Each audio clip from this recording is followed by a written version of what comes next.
Alright, man, the boss wants to know what you've been working on, so what have you been cooking? Oh yeah, brother. I've been working on top 5 games of 2023. The fuck? It's 2024! You're goddamn right. Wait, but this late in the year you jag off? What the fuck are you talking about? Think about it. The best games of 2023. Okay, I know we are halfway through 2024, but I just have to make this list. My top 5 games of 2023. Now, 2023 was a very, very, very stacked year when it came to video games. Unfortunately, I wasn't able to play all of those games. I think it's time to play the game. It's time to play the game. Time to play the game.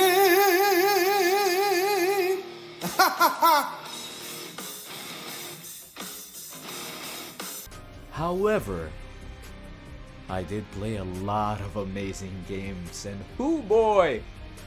These are my top 5 favorite games of 2023.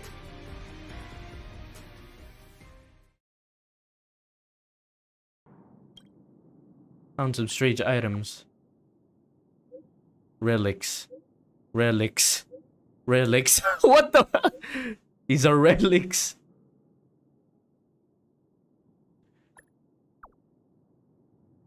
So what's a relic? Now, coming in at number 5 is something that even surprises me. It's Honkai Star Rail. Personally, I've always been critical of gacha games and their predatory gacha practices. Why you so crazy? Take it easy. Take it easy. But I'd also be lying if I said I didn't play gacha games at all. Brown Dust 2, Dragon Ball Dokkan Battle, Fire Emblem Heroes, Wuthering Waves. Yeah, I've played it, but I didn't expect to love Honkai Star Rail as much as I did. I have to preface this by saying that I hated Genshin Impact, and I don't think I've enjoyed any other Hoyoverse game aside from Honkai Star Rail, and I fell in love with this game. First of all, instead of open world, it's still sort of open world, but it's condensed into smaller sized maps, smaller sized areas, smaller sized hostel areas, and then there was the city areas and all that. And second of all, there's the turn-based combat. Well, that's already a point for me. I love turn-based combat. Third, most of the characters look way more mature. Better than early Genshin Impact's, childlike character designs. And fourth, the writing. I think Honkai Star Rail is a more digestible story in my opinion, and the dialogue is way funnier. The choices that your Trailblazer can say sometimes had me dying. This main character in particular is one funny Motherfucker. Honkai Star Rail is probably the first Hoyoverse gacha that I really don't feel like skipping everything and anything I come across. And, I don't feel like skipping the dialogue, and certainly I'm not skipping this in this list. Out of my face, bitch! Now, coming in at number 4 is Resident Evil 4 Remake. Whoops. Resident Evil 4 has a special place in my memories because I remember watching my older cousin play and finish the game on the PS2. PlayStation. He played the game because I was too scared to play a horror game. Actually, I probably still am to this day. But I persisted and bought the remake of Resident Evil 4. I don't know, something just drew me back into Resident Evil 4. Maybe it was just the nostalgia, the memories, just the good times of being a kid again. But when I tell you, all the core memories of the original RE4 came flooding back into my mind, I was so happy that I forgot I was playing a horror game. Oh yeah! The people behind Resident Evil really are at the top of their game when it comes to remaking their older games. maybe except 3. But you can tell they really put in so much work to remake and improve the original. Killing all the people and creatures just feels so satisfying. I was always on edge because I might run out of ammo or someone or something would randomly attack me. For me, Resident Evil 4 is the greatest Resident Evil game of all time. And so is the remake. For me, this Resident Evil is at its peak. The cheesy dialogue, the action mixed with horror.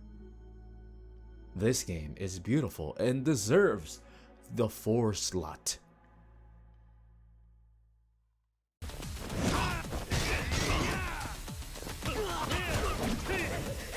What the fuck? What the fuck was that? What the fuck? I got a whip. What the? Practice. Now at number 3 we have Like a Dragon, Gaiden. And do I need to explain any further? It's a Yakuza game, damn it.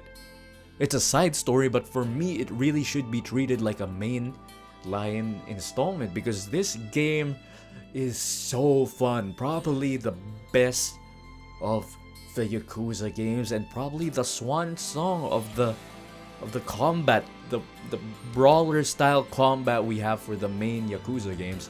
I know the Judgment games still has that, and it's still, I believe it's still up in the air whether Judgment will have a sequel. But if Judgment doesn't have a sequel, this could be the swan song, the finale of the brawler type Yakuza games, and what a way to go. Okay, how you know? Especially how the climax of the story connects to the mainline series as well as the final fights. It was so satisfying, and the side content was also so goddamn fun. If you have played a Yakuza game before, then this isn't a surprise. God damn it, play all the Yakuza games, you know? Just play all of them. Play all Like a Dragon, Yakuza, whatever you want to call it. Play it all, but don't forget, don't skip Like a Dragon Gaiden. I'm sure there's going to be a lot of Yakuza fans who are going to tell you which game sucks, which one's the best, which one they hate, which one they like, all that stuff. But I think they can all agree that Like a Dragon Gaiden was a pretty fun game and it's worth being part of my personal games of the year. Picture this, I am a gamer and I want to talk to baddies. Picture this, I am a gamer and I want to beat up some punks.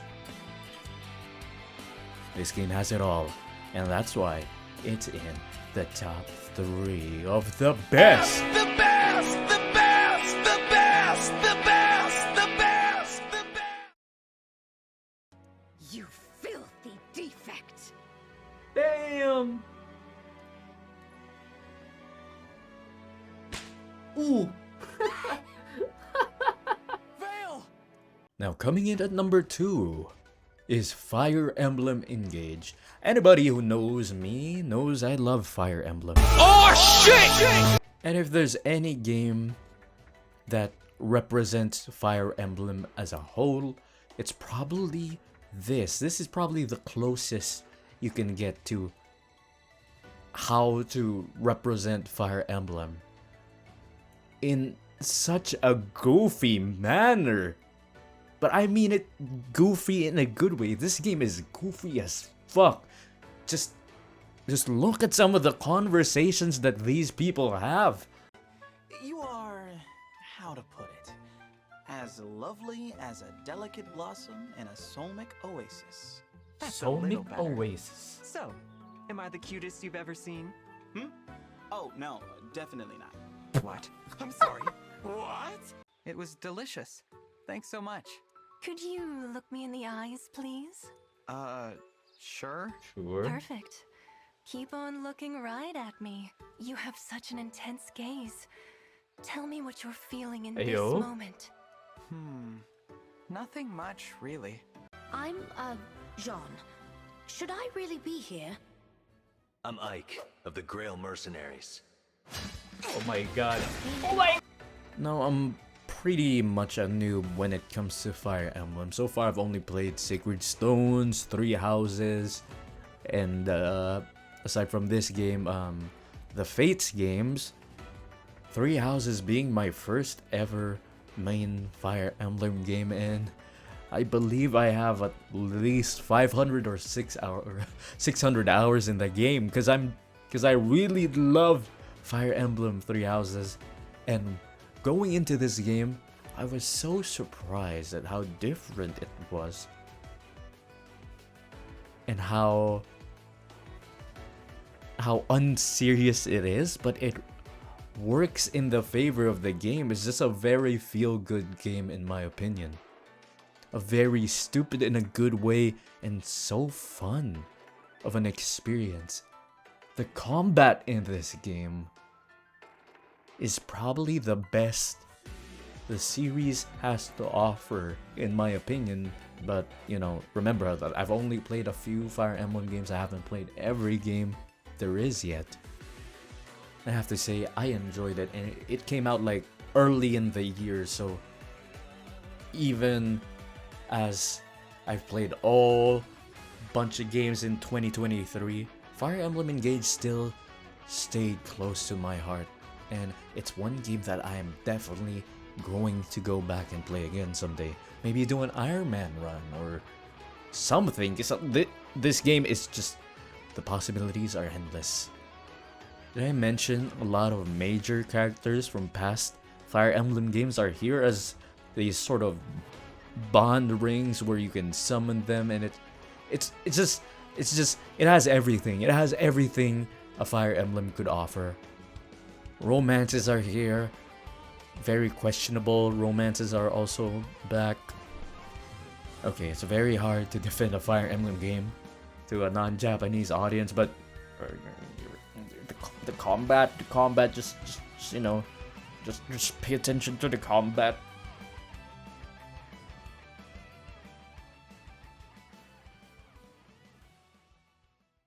Now, before we head to number 1, I would like to give out some honorable mentions of games that I feel are still worth mentioning, even if they didn't make my top 5. There are various reasons why these games make the honorable mentions and not part of the top list. I could have extended the number of games I could have put on the list, but I think it's more fitting that these games are considered honorable mentions for me because for various reasons, maybe it's a mod, or I haven't finished the game, or I haven't played the game but it's still very well received by a lot of people, so it's still worth mentioning. So with that, I'd like to include a bunch of honorable mentions. First of all is Spider-Man 2. Insomniac Spider-Man 2 seems like it builds upon what Insomniac Spider-Man 1 had, and that was a really great game, and to a lot of people, Spider-Man 2 was their game of the year. Next up is Crusader Kings 3, a Game of Thrones. Now, Crusader Kings 3 has been a game that's been out for a while. Certainly not 2023, but the Game of Thrones mod for Crusader Kings 3 came out in 2023, which is why I'm including it in the honorable mentions. Putting it here because it's technically not a game but a mod, but it is a mod that overhauls and changes the game into a Song of Ice and Fire. The map of Westeros and Pentos, you can play as all the houses from the books and the show. And also, did you know they recently added dragons this year? Oh my god, even if you took out the dragons in the equation, this game is still amazing.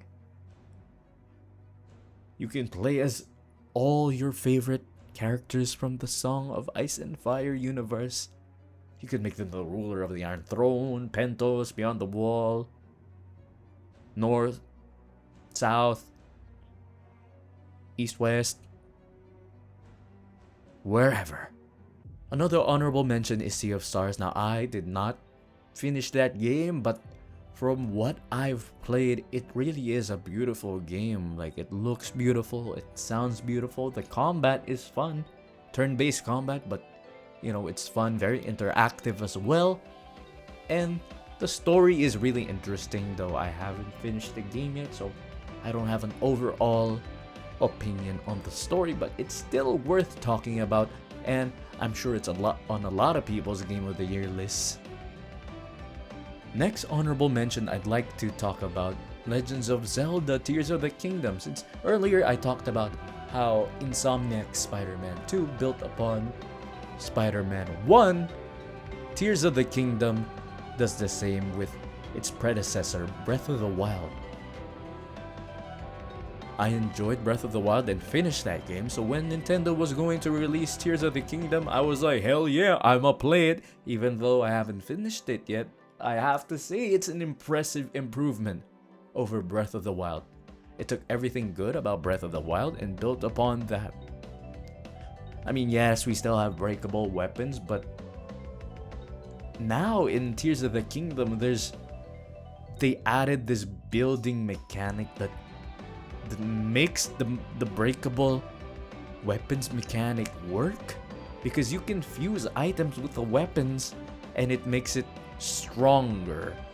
So you can basically have a weak weapon like a wooden sword, but if you fuse it with a strong item, it's a strong weapon. So you can risk losing a nice weapon or a weak weapon.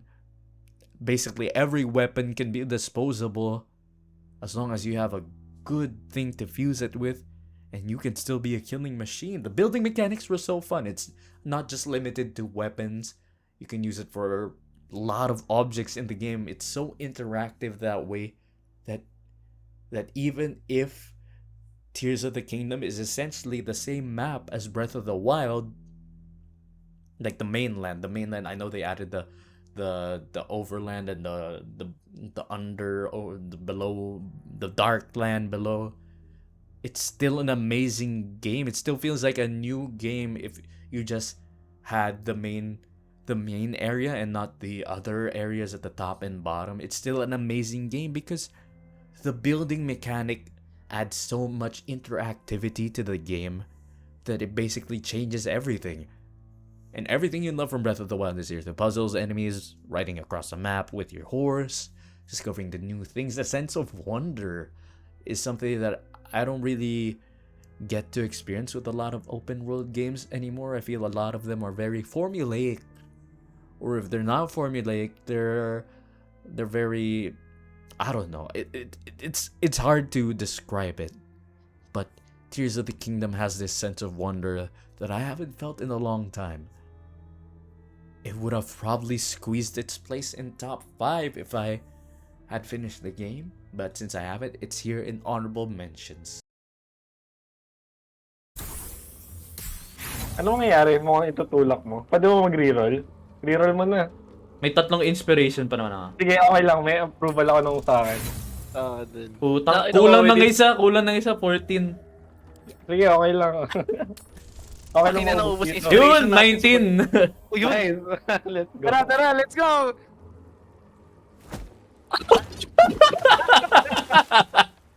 And now we have arrived to number 1.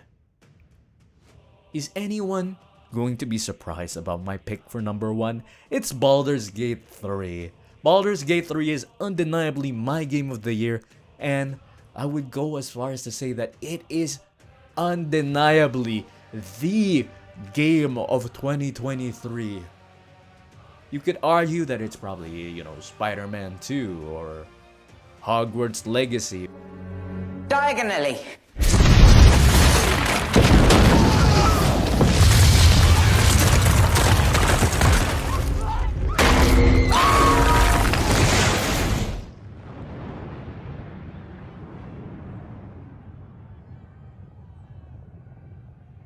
But I haven't played those games yet, so it's not included in my list. I mean, Spider-Man 2 made it to the honorable mentions, but Baldur's Gate 3, the story of how Baldur's Gate 3 came to be, the development, the devs, and just how amazing, how much thought and love was put into this game, how much passion from the devs to the voice actors to the mocap actors, the actors in general, and how this game is still being supported up until now. And the last major update is coming out this month in September. Just wow. And let's talk about the game itself. It is an amazing game. I had so much fun playing this game. Single player, multiplayer, multiple playthroughs. I don't think I've gotten sick of the game yet. Playing this game vanilla, playing it modded, it's just such a fun game. And I haven't had that special RPG feel in a game since like the Dragon Age games. It's really been a while since I had that amazing feel to the game. I tried a lot of games that could recapture that RPG magic. I tried Greedfall, I tried Solasta, but none of those games could compare to the OG Dragon Ages and to Baldur's Gate 3. From the story to the companions to the combat. And let me be proud to brag that I have 100%ed this game. All achievements. Unless they decide to add more achievements in the next patch because there's more endings. But still, I played music for money. I killed the bosses a certain way. I fucked the Mayan Flayer. And god damn it, I beat Baldur's Gate 3 in the hardest difficulties this game could offer. With some help in multiplayer, of course, but I am happy that I got to play this game. And it is definitely deserving of my top 1 spot. And I hope a lot of players put this in their top 1 spot of games they've played. And I hope people who haven't played this game yet play this game. And with that, I bid you guys adieu, because those were my top 5 games of the year 2023. You can be sure that I will be making a top 5 games of 2024 someday. Hopefully I do it maybe at the start of 2025 and not halfway through the year ending like this one. But still, remember to like this video and subscribe. I'll be making a lot of videos like this, as well as a bunch of videos from my streams, VODs, highlights, just a bunch of VTuber stuff, a lot of cringe. And come join me. Come join me. It'll be a grand time. Come on, come on, come on. And I'll see you guys on the next video. See you.